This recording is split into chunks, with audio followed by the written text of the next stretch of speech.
Bismillahirrahmanirrahim. Assalamualaikum warahmatullahi wabarakatuh. Kita kembali lagi pada pembahasan fi ma fihi. Baik, langsung saja bismillah. Orang tua yang selalu disibukkan dengan urusan duniawi tidak akan bisa bertindak rasional. Meskipun umurnya sudah 100 tahun, dia tetaplah seorang bocah yang tidak berpikir dewasa.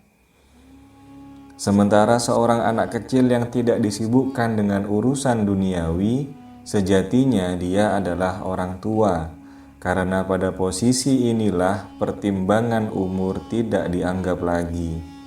Baik, di sini Rumi menjelaskan bahwasanya penjelasan Rumi ini sejalan dengan penjelasan teori psikologi bahwa dalam diri manusia itu ada yang namanya usia tubuh, usia fisik, ada yang namanya usia mental.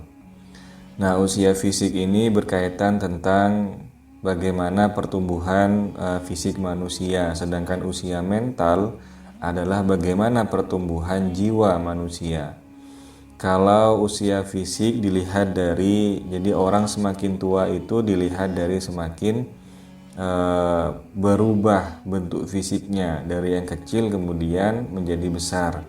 Kalau usia mental, pertumbuhannya dilihat dari semakin tua mentalnya maka semakin bijaksanalah ia. Maka dari sini kemudian muncul pemahaman bahwa orang yang tua belum tentu jiwanya itu sudah tua, karena banyak contoh orang yang sudah tua usia fisiknya tetapi usia mentalnya itu masih muda. Di sini Rumi mencontohkan bahwasanya ciri-ciri orang tua yang masih punya mental bocah adalah orang tua yang selalu disibukkan dengan urusan duniawi. Maka orang tua yang seperti ini menurut Rumi jiwanya itu masih belum dewasa. Karena memang pikirannya adalah yang dituju itu full dunia, tentang harta, tentang jabatan, tentang pasangan hidup, tentang wanita dan sebagainya. Jadi gerak hidupnya, kemudian kretek hatinya, pola berpikirnya semua menuju pada dunia. Bagaimana caranya aku bisa mendapatkan uang yang banyak, bagaimana nanti hidup tuaku bisa nyaman, dan bagaimana nanti aku bisa berada di jabatan yang tinggi. Jadi 24 jam dikalikan 7 hari dikalikan 12 bulan, semuanya itu menuju pada harta, tahta, dan wanita. Maka ciri orang yang seperti itu menurut Rumi jiwanya masih seperti anak-anak. Kebalikannya, jika ada seorang anak yang dia cara berpikirnya itu sudah tidak dunia lagi, maka itulah sesungguhnya dalam dirinya jiwanya itu sudah tua. Hal ini memang disampaikan sama Kanjeng Nabi. Beliau bersabda ketika ada seorang sahabat bertanya, "Wahai Rasul, orang yang pintar itu orang yang seperti apa sih?" Kemudian Kanjeng Nabi bilang, orang yang pintar, ya, pintarnya Kanjeng Nabi itu berbeda ya. Orang yang pintar adalah orang yang dia ingat pada kematian dan dia mempersiapkan diri untuk menghadapi kematian itu.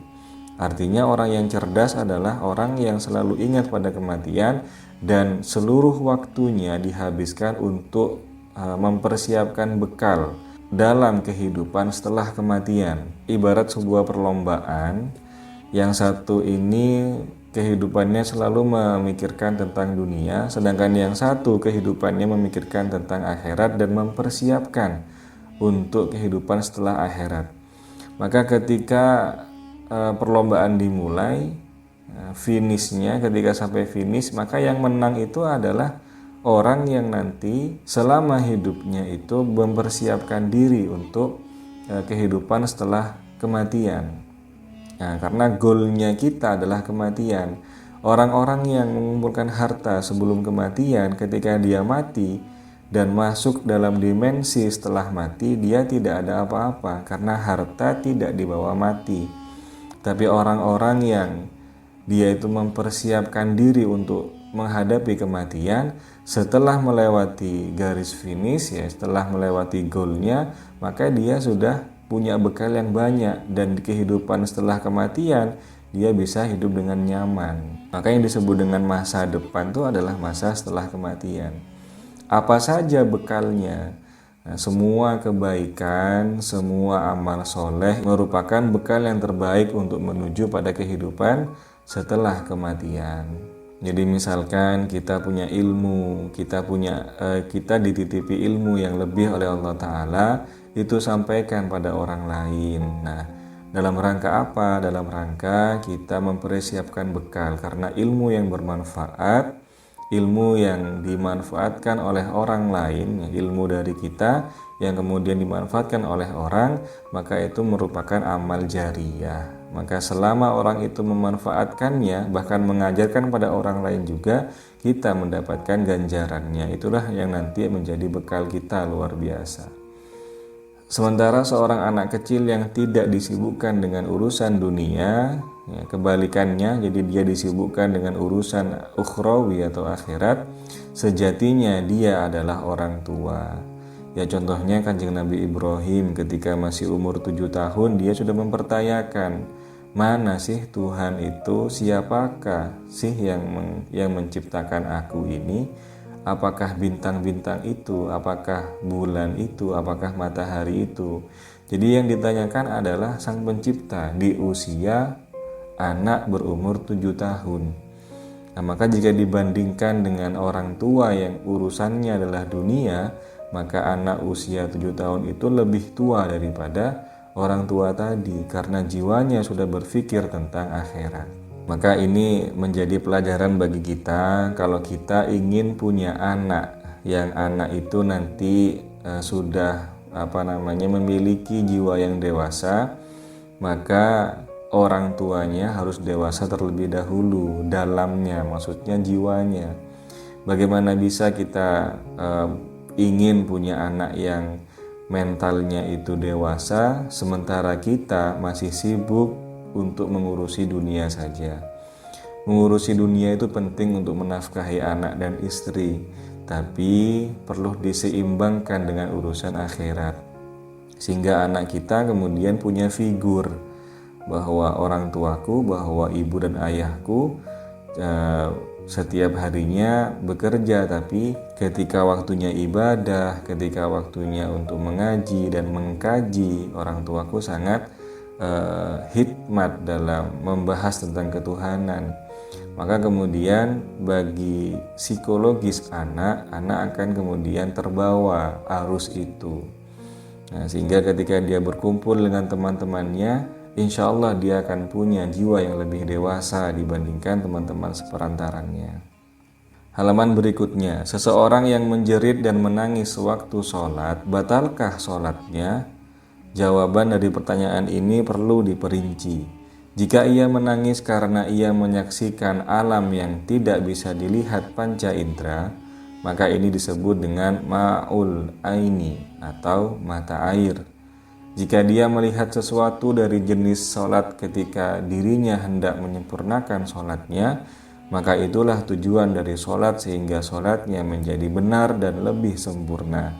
Sebaliknya, jika dia menangisi dunia, menangisi musuh yang mengalahkannya, atau karena iri kepada orang yang dianugerahi kelimpahan harta oleh Allah Ta'ala saat ia tidak memiliki apa-apa, maka sholatnya menjadi cacat, berkurang, dan batal.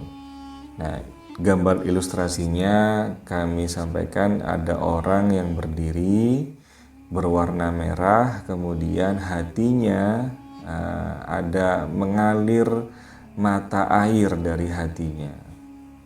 Kemudian mata air inilah yang kemudian bisa membasahi tubuhnya hingga tubuhnya tidak panas lagi. Jadi ada seorang bertanya, kalau orang menangis sampai menjerit ketika sholatnya, apakah sholatnya batal? Kemudian Rumi menjawab, dilihat menangisnya karena apa? Kalau menangisnya itu karena menyaksikan alam yang tidak bisa dilihat panca indera, artinya ketika kita sholat, saking khusyuknya dan saking jernihnya hati kita, sehingga kemudian Allah membukakan tabirnya dan kita bisa menyaksikan dimensi-dimensi lain dari mata batin kita, kemudian kita menangis karenanya, maka itu tidak apa-apa. Justru itulah yang menjadi lebih sempurnanya sholat kita. Dan jika melihat sesuatu dari jenis sholat ketika dirinya hendak menyempurnakan sholatnya, artinya orang ini sudah mampu melihat tujuan dari sholat itu. Sudah mampu melihat hakikat dari sholat itu ketika dia dalam sholat. Sehingga ketika dia melihat itu, dia kemudian menangis. Apa hakikat sholat? Tak lain adalah zikrullah. Aqimis sholata li dzikri, kata Allah Ta'ala. Dirikanlah sholat untuk mengingatku. Jadi sholat itu adalah bungkusnya, adalah syariatnya, isinya adalah zikrullah, ingat pada Allah Ta'ala. Zikir itu maksudnya ingat, bil qalbi, artinya kita yang mengingat. Kita sama seperti ketika kita mengingat sang kekasih, ketika kita mengingat istri, mengingat suami, dengan penuh rasa cinta dan sayang. Perasaan itulah yang muncul ketika kita sedang sholat. Jadi ketika Allahu Akbar, kemudian kita muncul perasaan ingat, rindu, kangen sama Allah Ta'ala. Maka itulah hakikat daripada sholat. Ketika kemudian muncul perasaan kangen, dan Allah kemudian membalas perasaan itu dengan membukakan tabir, sehingga kekasih tadi atau manusia tadi itu bisa masuk atau bisa melihat dimensi-dimensi yang lain. Ya, misalkan ketika sholat Allahu Akbar, kemudian kita mengingat Allah, kemudian Allah mengantarkan jiwa kita sampai atau seolah-olah kita sedang berdiri di atas Masjid Haram atau Masjid Nabawi. Itu merupakan anugerah yang luar biasa. Itu adalah hadiah karena kita saat sholat itu berhasil mengingatnya. Sebaliknya, jika dia menangisi dunia, menangisi musuh yang mengalahkannya, atau karena iri kepada orang yang dianugerahi kelimpahan harta oleh Allah, maka sholatnya menjadi cacat, berkurang, dan batal. Sebaliknya, kalau nangisnya ini gara-gara dunia, lagi-lagi gara-gara dunia, nangisnya itu gara-gara teringat tetangga yang punya harta lebih, kenapa kok aku tidak, padahal aku sudah rajin sholat, aku sudah rajin sodakoh dan sebagainya. Kemudian kita menangis gara-gara menangisi nasib kita yang seperti itu, maka hati-hati, menurut Rumi sholatnya menjadi cacat, bahkan bisa batal.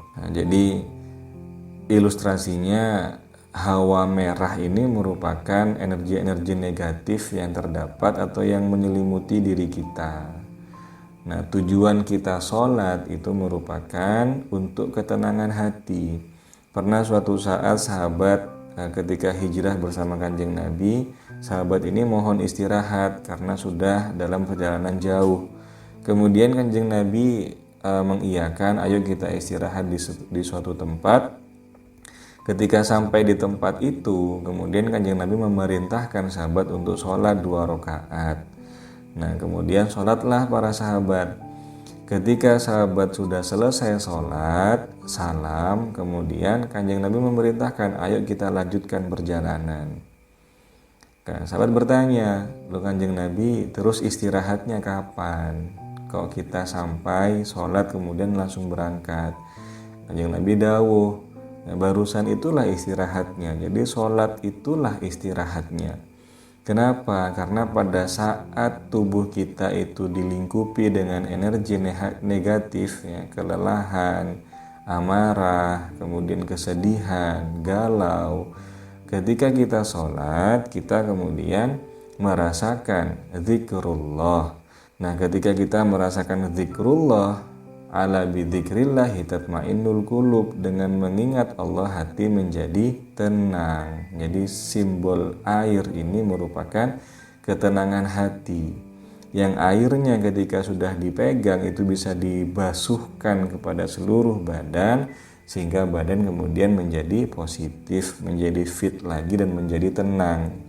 Nah, itulah hakikat daripada ketenangan dalam sholat atau mata air yang mengalir di dalam sholat. Baik, itu yang bisa kami jelaskan. Kurang lebihnya mohon maaf. Semoga bisa menambah kemesraan kita kepada Sang Pencipta dan kekasihnya. Saya akhiri. Wassalamualaikum warahmatullahi wabarakatuh.